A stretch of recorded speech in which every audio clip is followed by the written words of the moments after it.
반갑습니다. 오늘은 추수감사주일입니다. 앞에 보세요. 너무 이쁘죠? 여기에서 두 개만 빼고 다 국산입니다. 하나는 태국산, 베트남산 같고요. 하나는 필리핀 같습니다. 아무튼 감사합니다. 하나님의 은혜 가운데 한 해를 지켜주시고 인도하신 하나님 앞에 감사하는 오늘이 되시기를 바라고, 오늘뿐만이 아니라 우리의 남은 인생이 하나님 앞에 감사하는 우리가 되기를 바랍니다. 그렇게 오늘 예배 했으면 좋겠고요. 오늘 오후 예배가 있습니다. 특별한 오후 예배가 있고 함께 점심 식사를 합니다. 이 자리에 오신 모든 분들 함께 점심 식사 했으면 좋겠고요. 그리고 모여서 우리 함께 찬양하고 또 귀한 강영국 목사님 통해서 말씀도 듣는 시간을 가지려고 합니다. 그렇게 기억하시기를 바랍니다. 추수감사주의를 지키면서 이렇게 과일을 모으고 또 꽃을 하면서 특별한 행사를 갖습니다. 무엇보다도 우리의 마음과 심령이 특별히 하나님 앞에 감사하는 우리가 되기를 바랍니다. 그리고 그것이 오늘 하루뿐만이 아니라 그 특별한 감사함을 기억을 하고 남은 인생 속에 하나님 앞에 온전히 감사할 수 있는 우리가 되기를 바랍니다. 그래서 저도 설교 준비를 하면서 제 개인적인 생각을 한번 해봤습니다. 묵상해봤습니다. 제가 특별해서가 아니라 한번 들어보시면서 나의 인생은 또한 어떠한지, 이 앞에 있는 부족한 이도 하나님이 이렇게 인도하셨는데 들으시면서 나의 인생은 어떠했는지 한번 생각해 보시기를 바랍니다. 제가 중학교 2학년 때부터 교회를 다녔습니다. 하나님이 저를 택해 주심에 감사드리고요.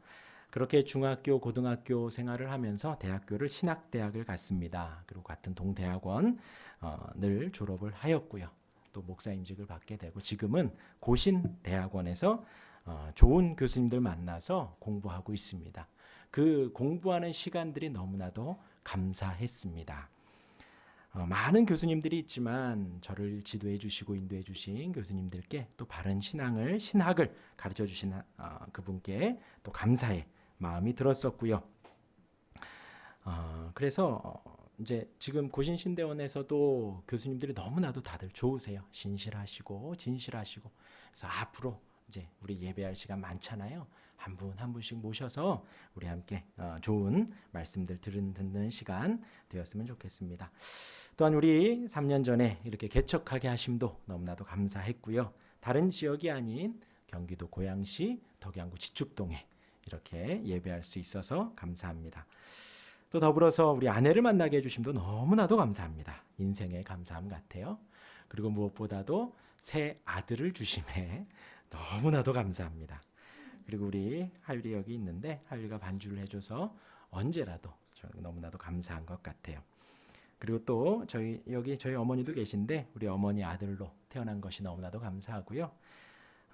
또 지금도 이렇게 기분 좋은 일, 또 힘들고 어려운 일도 언제든 엄마 전화해서 나눌 수 있음에 또한 감사합니다.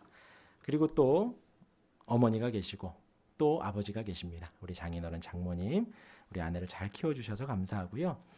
우리 장인어른이 평생 교회를 다녀보신 적이 없어요. 장모님만 모셔다 드리고 모시고 오고 하셨었는데 이렇게 개척을 하고서는 여태까지 한 번도 빠짐없이 신앙생활하고 계십니다. 얼마나 감사한지요. 하나님을 예배하고 예수를 믿겠노라고 어르신이 이렇게 움직이시는 것이 너무나도 감사합니다. 더불어서 여기 계신 모든 분들 만남에 참으로 감사합니다. 3년 동안 만나게 하시고 또 함께 예배하게 하시고, 제가 북교육자 포함해서 이 목회 인생 동안에 이처럼 행복하고 감사한 일은 없는 것 같습니다. 여러분을 만났음에 감사하고 또 여러분들의 큰 섬김에 감사하고 또 제가 작게라도 이렇게 말씀으로 또 사랑으로 섬길 수 있음에 감사합니다. 여기 계신 모든 분들이 저의 모친과도 같고 부친과도 같고 저의 형제 자매와도 같습니다. 그렇게 제가 목회하는 동안 섬기고 사랑하고 싶습니다. 그런 기회를 주셔서 너무나도 감사드립니다. 그리고 어제 새가족방 공부도 하고 하이델베르그 공부도 이 자리에서 했습니다. 어제 청년이 토요일에 이제 10시에 공부가 있고 또 11시 반에 공부가 있고 또 1시에 공부가 있어요. 이제 청년이 식사할 시간이 없는데 괜찮으시냐고 하더라고요. 근데 제가 이렇게 뭐 그냥 드리는 말씀이 아니라 오전 10시부터 뭐 저는 9시부터 8시에 일어나서 9시부터 와서 준비하고 뭐 이제 다 가시고 정리하면 2시, 3시 되거든요. 그렇게 해도 정말 배가 고프지 않아요. 제가 뭐 이게 뭐 립 서비스로 드리는 말씀이 아니라 정말 배가 고프지 않아요. 숨어서 먹거든요. 그게 아니라 그 시간 이렇게 나누는 것이 너무나도 감사합니다. 왜냐하면 제 주변에 개척하고 또 담임 목회하고 혹은 부교육자 하는데 본인이 이렇게 모아서 소그룹 공부하고 다 그런 어떤 로망, 목회자로서 로망이나 그런 비전들이 있거든요. 근데 그렇게 하시는 분들이 많지 않아요. 근데 그런 기회의 장을 여러분들이 열어주셔서 너무나도 감사합니다. 그리고 옆에 우리 전도사님, 우리 아이들 맡아주심에 너무나도 감사하고요. 아시지만 우리 아내의 주일학교 중고등부 선생님이셨습니다. 그때부터 이제 교제가 이어졌었고요. 저희가 개척할 때에 한달음에 이렇게 달려와 주시고 또 도움을 요청했을 때에 고민하지 않으시고 그래 그럼 내가 도와줄게 하셔서 지금 이렇게 아이들을 돌봐주고 계십니다. 그래서 저희가 이렇게 편안하게 예배하고 있습니다. 참으로 감사하지요. 제가 이렇게 말씀을 드린 것은 뭐 제 이야기 들으셔서 뭐 그렇게 하고 말씀드리는 것이 아니라 저도 설교 준비하면서 한번 적어봤습니다. 오늘 한 번 더 주보를 펴보시길 바랍니다. 오늘도 공란이 있습니다. 내일 다음 주도 있을 것이고 그 란에다가 한번 적어 보시길 바랍니다. 오늘은 그런 날이에요. 한 해 동안 인도하심에 그렇죠. 물론 매주 우리는 추수감사주일입니다. 매주 인도하신 하나님 앞에 감사함으로 예배해야 합니다. 근데 이제 오늘은 특별히 더 기념하여서 우리의 감사의 제목들을 드리는 거예요. 그곳에 감사의 제목들을 적어보시길 바랍니다. 생각하는 것만 말고요. 마음으로 먹는 것 말고 더불어서 이렇게 적을 때 또 달라요. 그리고 입술로 고백할 때 또 다릅니다. 그래서 오늘 설교 후에 기도할 때에는 한번 설교 중간중간 한번 적어보시고요.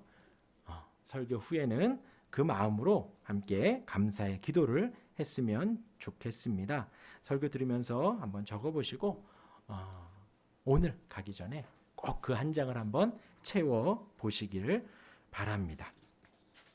그래서 오늘은 설교를 좀 일찍 마치겠습니다.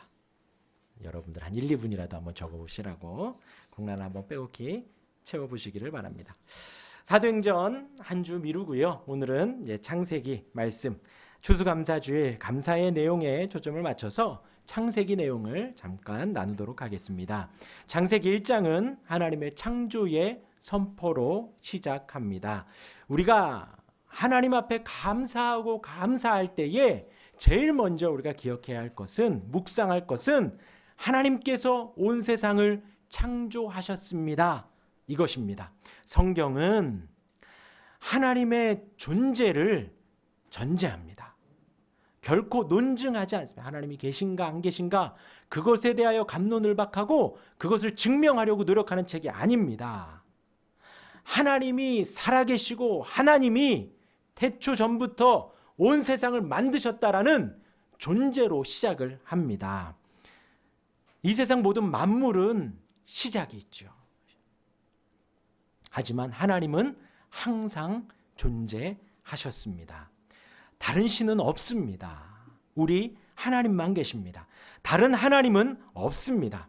온 세상이 존재하기 전부터 태초 전부터 하나님이 계셨습니다.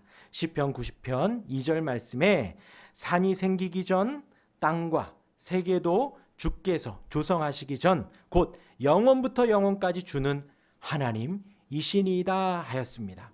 하나님에 대한 선포, 하나님이 계셨다라는 말씀으로만 성경이 시작을 하고 전제하고 있습니다. 오늘 말씀은 저희가 3절까지만 읽었지만 1장 전체에 보면 하나님이 온 세상을 만드신 것을 말씀을 합니다. 하나님의 권능이 첫째 날 빛을 만드셨습니다. 둘째 날 하늘과 물을 만드셨습니다. 셋째 날은 땅과 채소를 만드셨습니다. 넷째 날에는 해와 달과 별들에 대한 광명체를 만드셨습니다. 다섯째 날은 물고기와 새를 만드시고 여섯째 날에는 동물과 사람을 만드셨습니다. 하나님의 능력이 얼마나 큰지요. 낮을 빛, 또 밤의 어둠, 이 두 가지를 분리하셨어요. 그래서 지금도 어둠 가운데 빛이 비추면 어둠이 사라지죠. 둘이 결코 공존할 수가 없는 것입니다. 아래 바다를 위에 구름과 분리하셨습니다. 또 채소와 육지, 또 동물들을 분리하셨습니다. 하나님은 하늘에 나는 새와 땅에 기는 동물들을 만드셨습니다. 마지막으로 사람을 만드셨지요. 하나님은 온 세상을, 이 모든 것들을 단지 말씀으로만 만드셨습니다. 선포하셨습니다. 혹은 명령이라고 할 수 있죠. 그리고 그 하나님의 말씀에 따라서 그대로 되어졌습니다. 지금 있는 이것들도 다 하나님의 말씀대로 만들어진 것이에요. 바로 우리의 하나님입니다. 온 세상을 만드신 하나님이 저와 여러분들의 우리 하나님이십니다.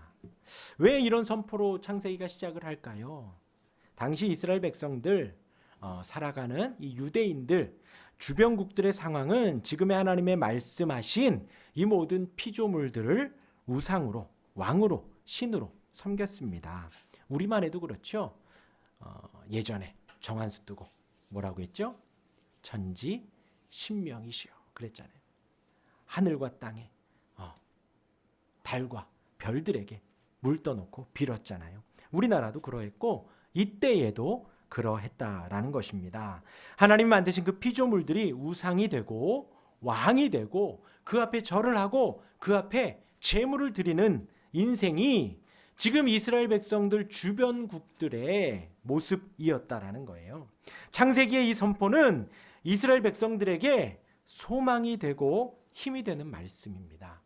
왜냐하면 이방인들은 우리보다 더 강하고 더 물질이 풍족하고 더 사는 것이 윤택한 그들이 섬기는 해와 달과 별들, 그들이 섬기는 하늘의 새와 동물들. 그런데 오늘 이스라엘의 하나님은 그 온 세상의 피조물들이 하나님의 능하신 말씀으로 조성되고 만들어졌다라는 거예요. 어떠한 큰 노력이 아니라 하나님의 권능의 말씀이 빛이 있으라 하니 빛이 있고 해와 달과 별들이 있고 하늘에 새가 있고 땅에 다니는 동물들이 있었다라는 거예요. 이것이 이스라엘인들에게, 유대인들에게 소망이 되고 힘이 되고 능력이 되었던 것입니다. 지금 우리가 사는 세상도 크게 다르지 않지요. 이 세상은 하나님 아닌 다른 것들이 움직인다고 합니다. 정치가 움직이고요. 그래서 높은 자리에 올라가려고 그렇게 치고받고 하고 서로 헐뜯고 하지요. 물질이 온 세상을 다스린다고 합니다. 그래서 좋은 대학 가야 되고 좋은 직장 가져야 되고 연봉 많이 받아야 되고 사업이 잘 돼야 하지요. 이 세상에 만들어진 피조물들이 온 세상을 다스리고 통치한다고 하지만 그렇게 살아가는 이 세상 속에 하나님은 창세기 1장의 말씀을 통하여서 저와 여러분들에게 동일하게 선포하고 계십니다. 하나님께서 만드신 피조물들, 사람들이 전부라고 생각하고 다스리고 통치한다고 생각하는 그것들을 하나님이 만드셨다는 것입니다. 그리고 이 온 세상 위에 하나님이 다스리고 통치하고 있다라는 거예요. 그 세상 것들의 본질은요, 우리가 읽은 2절의 말씀과 같습니다. 혼돈과 공허함과 흑암뿐입니다. 우리 2절 같이 한번 읽어볼까요? 시작. 땅이 혼돈하고 공허하며 흑암이 깊음 위에 있고 하나님의 영은 수면 위에 운행하시니라. 이 세상의 모습인 거예요. 뭔가 있는 것 같지만, 정리되어진 것 같지만 혼돈합니다. 확실하게 눈에 잡히는 것 같지만 공허합니다. 밝은 빛 같고 그것이 정석 같고 그것이 진리 같지만 진리가 아니라 흑암이 깊음 위에 있는 블랙홀과 같은, 알아가면 알아갈수록 더욱더 명철해지고 맑아지는 것이 아니라 더욱더 뭔지 모르겠는 그러한 상황이 되는 것입니다. 이 세상의 것은 그러하다라는 거예요. 전부일 것 같고 영원한 것 같지만 잠깐이고 한계가 있지요. 하지만 하나님은 그렇지 않습니다. 하나님은 절대적이고 하나님은 영원하십니다. 뭐 많은 것이 있지만 지금 하나님의 창조의 권능에 대해서 말씀을 드리는데요. 우리가 잘 아는 하나님은 사랑이시라. 우리 사랑이라는 단어 하나만 가지고도 하나님의 영원함을 알 수 있습니다. 하나님은 사랑하시니라가 아니라 사랑이신 분입니다. 하나님 존재 자체가 사랑이신 분이세요. 그리고 하나님은 평강이신 분입니다. 하나님이 주시는 그 사랑은 그래서 완전합니다. 하나님이 주시는 그 평강은 그래서 완전한 평강이 되는 것입니다. 주변이 아무리 혼란스럽고 복잡해도 내 마음은 평안한 거예요. 아무리 사망의 음침한 골짜기를 다녀도 어디서 도둑이 나올지 강도가 나올지 맹수가 나올지 모르는 그런 어두침침한 거리를 가더라도 내 마음은 평안한 것입니다. 왜냐하면 하나님의 평강은 절대적이기 때문이에요. 오늘 말씀과 같이 하나님의 영은 수면 위에 운행하시니라. 온 세상의 피조물들이 우상이라고 주장하고 전부라고 주장하지만 그 모든 것을 만드신 하나님이 그 위에 계십니다. 그 위에 창조자가 하나님의 영이 운행하고 다스리고 계시는 것입니다. 우리가 잘 아는 요한복음 13장의 말씀에 하나님께서 제자들의 발을 씻겨주시며 표현하시기를 끝까지 사랑하셨다라고 하였습니다. 그리고 우리가 3장 16절에 하나님이 세상을 이처럼 사랑하사 독생자를 주셨다 하였습니다. 하나님이 세상을, 저와 여러분들을 이렇게 사랑하신 거예요. 얼만큼? 독생자 아들을 줄 만큼. 저희가 아들이 셋이지만 한 놈을 줄 수 없습니다. 저희 큰 누님은 딸이 셋입니다. 서로 바꿨으면 좋겠는데 한 놈만. 그럴 수가 없어요. 사랑하는 아들이기 때문에. 그런데 우리 하나님은 독생자 그 아들을 저와 여러분들을 이처럼 사랑하셔서 주신 거예요. 그리고 요한복음 13장에 예수님은 끝까지 사랑하셨다고 표현을 한 것입니다. 이 끝까지라는 단어가 완전하다라는 의미가 되는 거예요.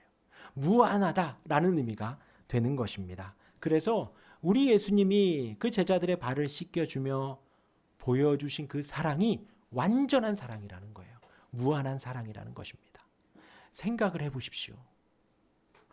지금도 이렇게 계시면 제가 발을 씻겨드리려면 무릎을 꿇어야 돼요. 근데 그때 당시에는 밥을 먹을 때 이렇게 테이블에 앉아서 먹은 게 아니라 이렇게 비스듬히 누워서 먹었거든요. 그래서 최후의 만찬에 보면 테이블이 있는 것은 거지지래요. 이렇게 비스듬히 누워서 그때는 먹었던 것입니다. 그러니까 그 제자들의 발을 씻기려면 예수님이 더 낮은 자세를 취해야지만이 가능한 겁니다. 뭐 하나님이신 걸 떠나서 선생인데 그러하셨던 거예요. 그리고 중요한 것은 이 요한복음 13장 이후에 예수님이 발을 씻겨주신 이후의 제자들의 모습이 더욱더 충성하고 사랑하고 예수님을 잘 섬겼느냐? 아니에요. 그 가운데에는 가롯 유다도 있습니다. 이제 곧 예수님을 팔 제자도 있었고요. 이제 곧 예수님을 부인할 제자들도 있었고요. 이제 곧 예수님이 잡혀갈 때 거기 있는 제자들은 다 흩어졌던 제자들이에요. 그들의 발을 예수님이 친히 씻겨주신 것입니다. 예, 지금도 제가 여러분들의 발을 씻긴다면 혹은 부모님이 자녀의 발을 씻긴다면 사실 손살에 칠 일이지요. 그런데 당시에도 마찬가지였어요. 신발을 정리하고 발을 씻겨주는 종, 그 종은 종들 중에서 가장 하찮은 종이 하는 일이었던 거예요. 그래서 세례 요한이 내가 이후에 올 예수님은 내가 신발끈도 묶기 힘들 그런 분이다. 예수님을 아주 높이는 그런 고백이 되는 것입니다. 예수님이 그렇게 사랑하셨던 거예요. 그리고 표현하시기를 끝까지 사랑하시니라. 완전히 사랑하시니라. 무한히 사랑하시니라. 라고 그렇게 말씀하신 것입니다. 오늘 추수감사 주일입니다. 한 해를 인도하신 하나님께 감사하는 저와 여러분들 되길 바랍니다. 그렇죠? 추수, 뭔가 추수해서 해야 되는데 우리 교회에 농사를 지으신 분이 두 분 계셨습니다. 과거형이에요.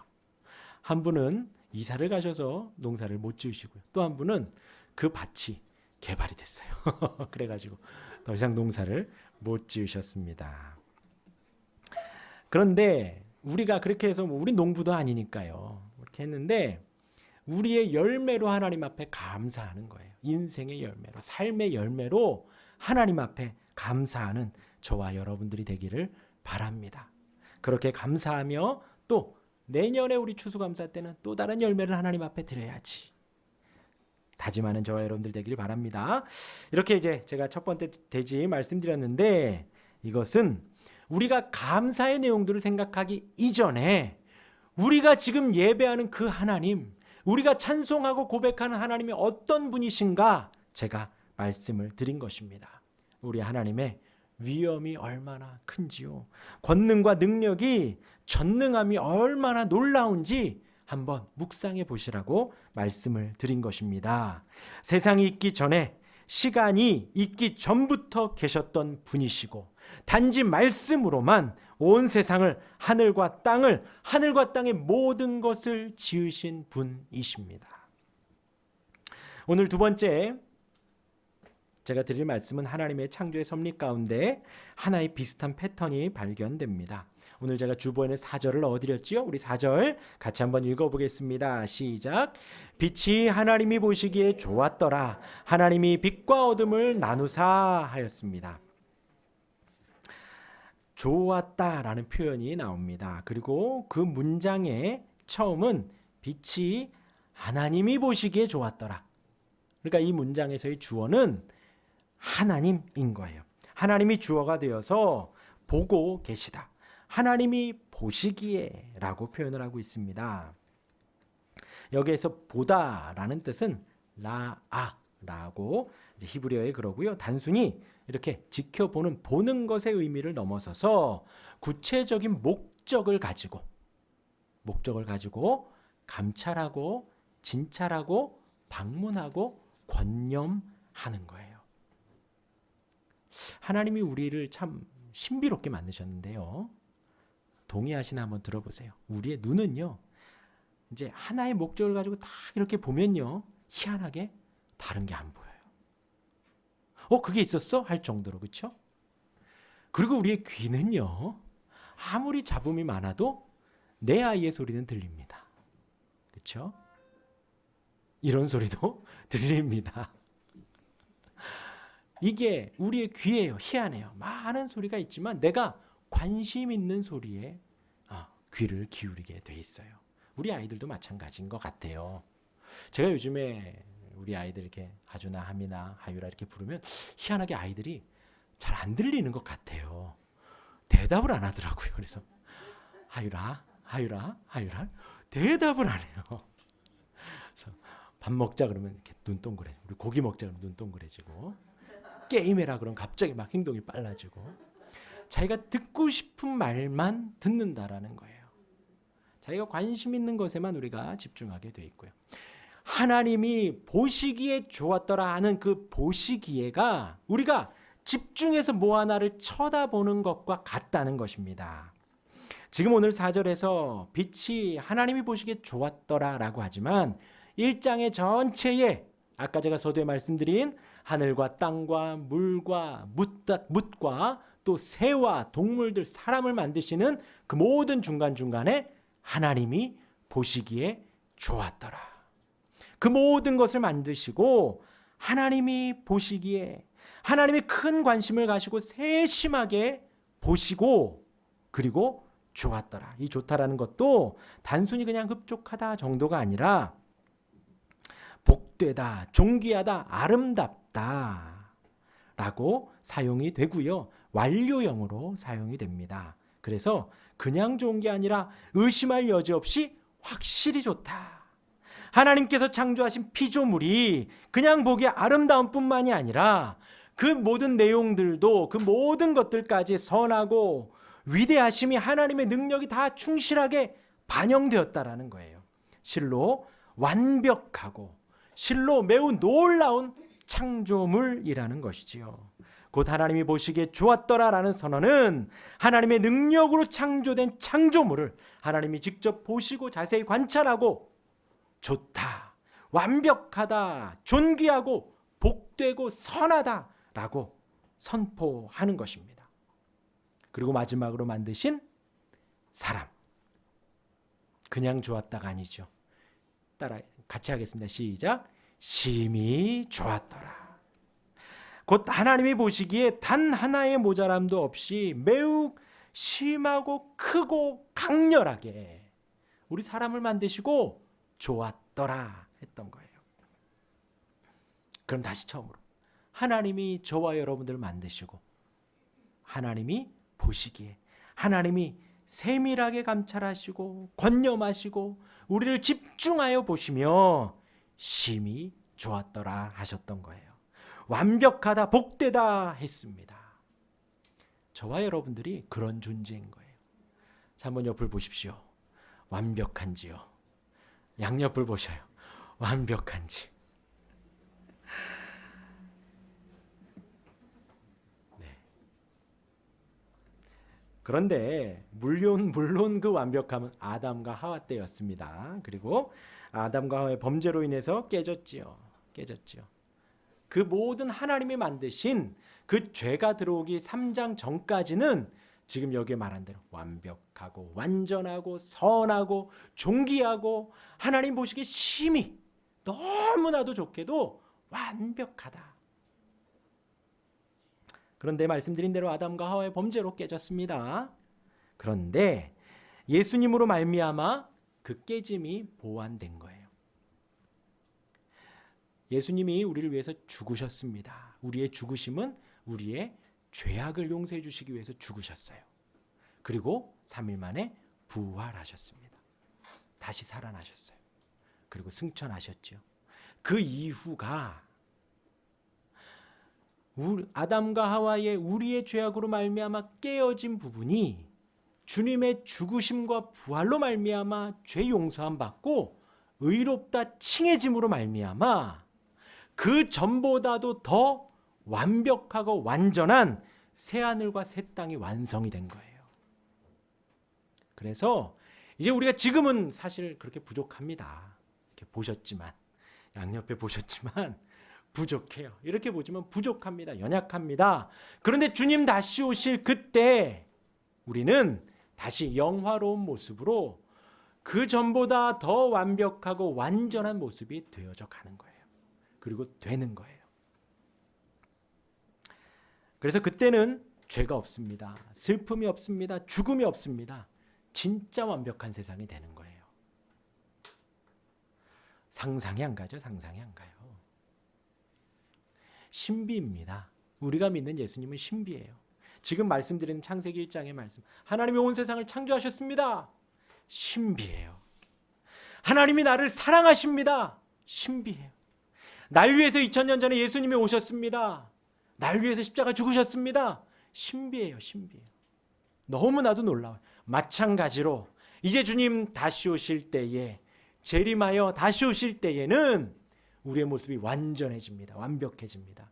누구의 모습과도? 예수님의 모습과도 같이, 부활하신, 죽음을 이기시고 승리하신 그분의 모습과도 같이 우리는 완벽하게. 그래서 뭐가 없냐? 그 이후에는 죄가 없는 거예요. 그 이후에는 슬픔과 아픔이, 고통이, 죽음이 없는 것입니다. 그러니까 아담과 하와, 지금 창세기 1장에서 하나님의 창조가 너무나도 완벽하지요. 그러나 아담과 하와가 죄를 지었잖아요. 이제 다시 오실 그 새하늘과 새 땅에는 죄와 허물과 아픔과 슬픔이 없다라는 것입니다. 우리의 모습을 보고 주님이, 하나님이 심히 좋았더라 라고 하였습니다. 세 번째로 제가 드릴 말씀은 하나님의 택한 백성, 이제 사람을 만드시죠. 그래서 2장에 보면 하나님이 만드시고 흙으로 만드시고 생명을 부어주셨다라는 표현이 나옵니다. 세 번째로 사람을 만드신 후에 또 하나의 작업을 하십니다. 우리 성경 있으신 분은 한번 찾아보시고요. 창세기 2장 7절의 말씀입니다. 우리 7절 같이 한번 읽어보겠습니다. 여호와 하나님이 땅의 흙으로 사람을 지으시고 생기를 그 코에 불어넣으시니 사람이 생명이 된지라. 여기에서의 이제 생기는 숨, 호흡, 기운, 영혼 등으로 번역이 됩니다. 직역을 하면 생명들의 기운을 말하는 거예요. 그 생명을 말을 하는 것입니다. 생명을 갖고 생동력 있게 활동을 하는 것을 말하지요. 두 가지로 생각할 수 있습니다. 하나는 하나님께서 온 세상의 사람들에게 생명을 주셨다라는 거예요. 흙으로 만드시고 죽으면 흙으로 돌아가죠. 그 인생 가운데 호흡을 주신 분이 하나님이시라는 것입니다. 그래서 우리가 기억해야 됩니다. 뭐 믿는 사람이고 안 믿는 사람이고 간에 오늘 우리의 코에 호흡을 주셨으면 하나님이 살게 하신 거예요. 우리의 인생을 허락하시는 분이 하나님이시라는 것입니다. 마찬가지로 거두어 가시는 분도 하나님이시죠. 하나님이 그것을 알라는 것입니다. 흙으로 만들어서 코로 생명을 불어 넣으셨죠. 두 번째는 진짜 생명을 말하는 거예요. 우리가 지금 호흡을 하죠. 살아 있습니다. 그런데 우리의 심령이 예수 그리스도로 말미암아 또한 이 자리에 함께 하시는 성령의 인도하심으로 말미암아 영원한 생명을 얻게 된 것입니다. 하나님께서 그렇게 우리를 택하지 않으셨다면 흙밖에 되진 않았을 거예요. 쓸모없는 우리의 인생을, 죽을 수밖에 없는 우리의 인생을 택하셔서 생명을 불어넣어 주시고 지금 이렇게 저와 여러분들이 하나님을 예배하고 찬양하고 높이는 것처럼 그러한 인생이 되었다는 것입니다. 지금 이 자리에 있는 저와 여러분, 우리 안에 성령의 생명이 있다는 것이에요. 그 영혼에 호흡이 있다는 것입니다. 그것을 묵상하시기를 바랍니다. 오늘 추수감사주일, 많은 감사의 내용들이 있지만 하나님의 전능하심에 감사하시기를 바랍니다. 우리가 감히 가늠할 수 없는 그 높고 큰 하나님의 위엄과 권능에 감사하시기를 바랍니다. 그리고 온 세상을 만드시고 좋았더라 기뻐하셨던 그 하나님 앞에 우리가 감사하기를 바라고, 또한 저와 여러분들에게 호흡을 주신, 생명을 주신, 영원한 생명을 주신 그 하나님 앞에 감사할 수 있는 우리가 되기를 주님의 이름으로 축원합니다.